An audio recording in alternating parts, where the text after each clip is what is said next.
That's my secret, Cap. I'm always angry.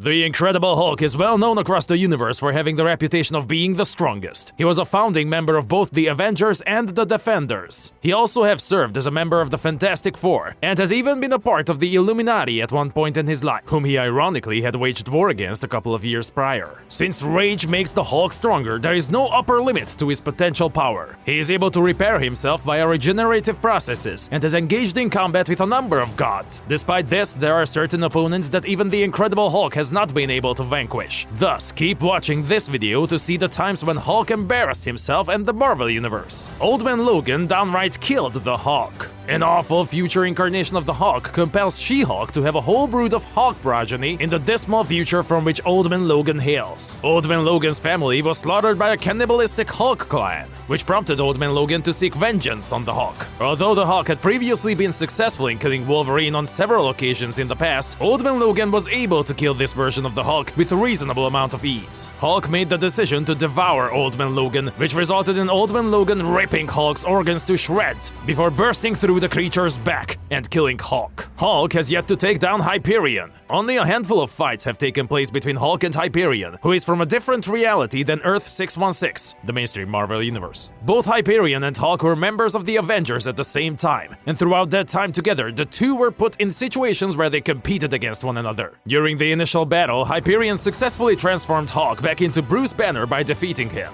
The most recent battle between these two took place in issue number 2 of Heroes Reborn, which was written by Jason Aaron, Dale Keown, and Ed McGuinness. It featured the new Hyperion against the Hulk. During this confrontation, Hyperion was able to kill Hulk several times until he finally stopped recovering after each death. Silver Surfer has never lost a solo match against the Hulk. The Silver Surfer and the Hulk have squared off against one another on several occasions. The Sentinel of the Spaceways has prevailed in every conflict that hasn't been resolved by one of the combatants just fleeing the scene. There is one notable exception to this rule, which takes place in Sakaar during the time when Norrin Radd was under the influence of a mind-controlling obedience disc. The Silver Surfer was hampered by this artifact, and as a result, he had to fight against the Hulk and his whole Warbound. The battle came to a successful conclusion when Hulk and the Warbound were able to defeat the Silver Savage and break his obedience disc. Hulk has lost his match against Dark Carnage. There has been just one significant meeting between Hulk and Carnage, and that took place during Donny Cates and Ryan Stegman's run on Absolute Carnage. Carnage was possessed by one of Knall's Grendel symbiotes and was stronger than ever before.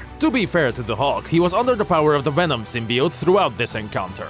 Dark Carnage was victorious in the next battle, defeating the Hulk possessed by Venom with relative ease and incorporating the Venom symbiote into his own body.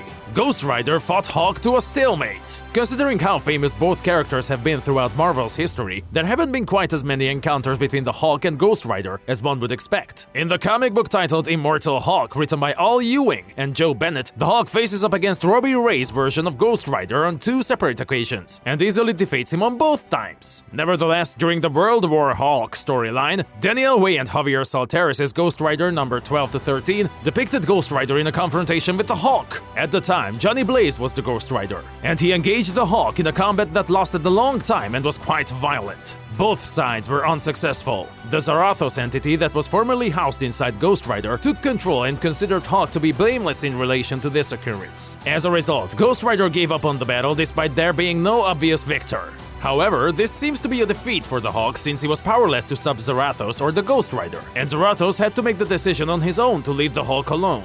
Red Hulk embarrassed the Hulk several times. During the effort by the intelligentsia to seize control of the United States government that took place during the World War Hulk's event, Hulk was able to successfully destroy the Red Hulk. A subsequent loss for the Hulk at the hands of the Red Hulk was followed by an incident in which the Hulk, with the assistance of Deadpool, was able to depower the Red Hulk. However, this realization did not come until after the Hulk and the Red Hulk had engaged in a number of fights, during which the latter completely humiliated the Jade Giant. The fact that the Red Hulk has been victorious in nearly every fight against the Green Hulk may probably be attributed to the fact that the Red Hulk is fueled by cosmic energy, which is the polar opposite of the gamma radiation that is responsible for the Hulk's strength. The Hulk and Sentry have only ever battled to a standstill. In the past, the Sentry and the Hulk are considered to be good friends. The fact that Bob Reynolds saw in Bruce Banner a similar spirit led to the development of a strong and lasting relationship between these two incredible heroes. It is strongly suggested that the void personality of the Sentry has already achieved victory against the Hulk at some point in the past. During the events of World War Hulk, which were written by Greg Pak and illustrated by John Romita Jr., the Sentry served as the last line of defense against the Hulk. Although it is true that they battled to a standstill, this eventually resulted in the Hulk's defeat, since it made it possible for an orbiting satellite weapon to depower both the Hulk and the Sentry, bringing an end to World War Hulk.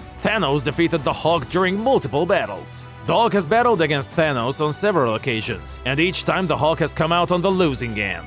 The two most important occurrences took place during the Infinity Gauntlet by Jim Starlin and George Paris, and the Infinity by Jonathan Hickman, Jim Cheung, and Dustin Weaver. On the first occasion, Thanos was able to triumph against Hulk by using the power of the Infinity Gauntlet. During the second round of combat, a member of Thanos' Black Order named Proxima Midnight used her spear to transform Hulk back into Bruce Banner, thereby removing him from the fray. Captain America consistently manages to calm the Hulk down. A one-on-one confrontation between the Hulk and Captain America would undoubtedly result in the victory of the former. It wouldn't be much of a battle because Captain America's combat prowess and augmented strength, when he has it, are no match for the infinite might of the Hulk. Thus, it wouldn't be much of a fight. On the other hand, Steve Rogers has on several occasions been successful in calming down the Hulk, allowing him to regain his normal cognitive abilities and go back to his former identity of Bruce Banner. Steve Rogers is empathetic enough to convince the Hulk to calm down and halt his rampages. And the Hulk is rational enough to know that he does not want to kill Captain America by beating him to death. A scenario where the Hulk completely embarrassed a Marvel Avenger.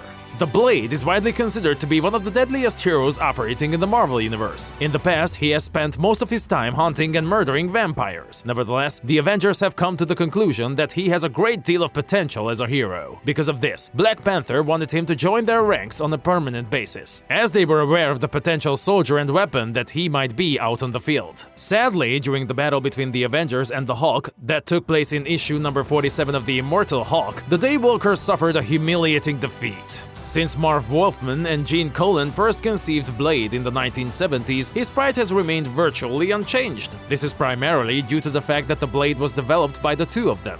When he first joined the Mighty Avengers, even in the role of Ronin, everyone noticed how much he disliked losing or being talked down to.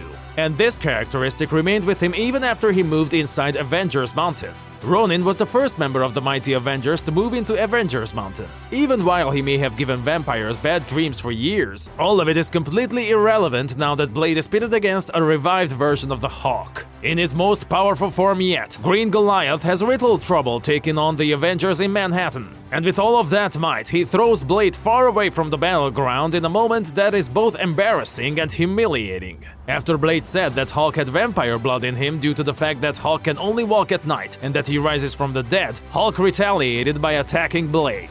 The Jade Giant seizes him just as he rushes in with his swords and stabs the Hulk in the back. The Jade Giant then asks the Hulk if he can transform into a bat. Captain America is left pleading with the Hulk to stop his rampage and put Blade down, but the raging hero sees everything as a game. Hulk makes a joke about how now is an excellent time to learn, then sends Blade across New York City to demonstrate that Blade is nothing more than a minor annoyance to him when he hears him say no. To add insult to injury, Iron Man is given the mission of flying out into the middle of the action to collect one of his teammates. Even though there was never much of a chance that Blade would be able to do significant damage to the Hulk, the fact that the Hulk was able to fend Blade off with such ease and in such a short amount of time is quite remarkable. The Hulk was aware that Iron Man or another of the team's great flying heroes would need to go and fetch him if he was to be saved. Because of this, one of the most powerful members of the Avengers was removed from the game. And by the time Tony Stark returned with Blade, the Hulk had already departed the scene, turning Blade into nothing more than a pawn in his game. In spite of the fact that this will undoubtedly make Blade hungry for a rematch at some point in the future, it also demonstrates how effectively the Hulk can employ his strength against a bunch of tough foes in close quarters battle. And that's it. Tell us in the comments what you think is the Hulk's most embarrassing moment. Click the like button if you'd like to see more videos just like the one you're watching now. Also, don't forget to subscribe to the channel. I'll be waiting for you in the next video.